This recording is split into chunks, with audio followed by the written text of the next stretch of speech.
How's it going, guys and gals? This is Elderville coming back at you. Today, we're just going to talk a little bit more about my plans for the start of the early access. As you know, I'll be playing Invoker. As you can see in the background, this is the type of playstyle that I'm looking to do. There are a couple of different configurations for the ascendency tree that I think will work really well. The first one we're going to talk about is going to be an all-rounder where we get some defense and offense through the following nodes. Offensively, we will take I Am the Blizzard, which offers some defense through Chilled Ground when we freeze an enemy, as well as And I Shall Rage, which offers us an elemental style berserk. When we have enough Unbound Fury, we can let loose and go into Avatar mode.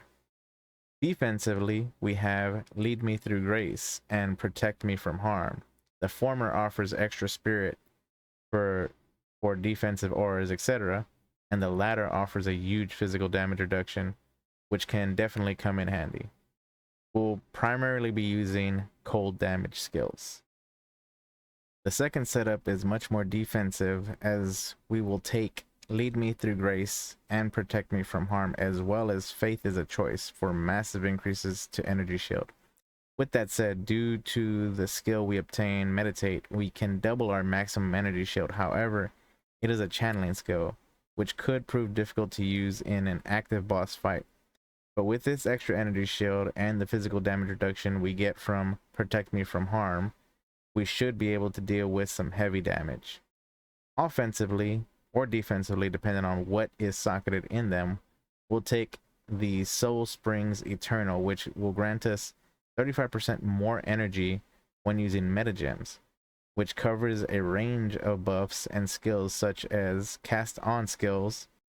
The third setup will be much more offensive. We will still take Lead Me Through Grace for the extra spirit, but the spirit's primary use in this case will be more damage from our meta skills, which we will once again take the Soul Springs Eternal to allow for more and easier activations.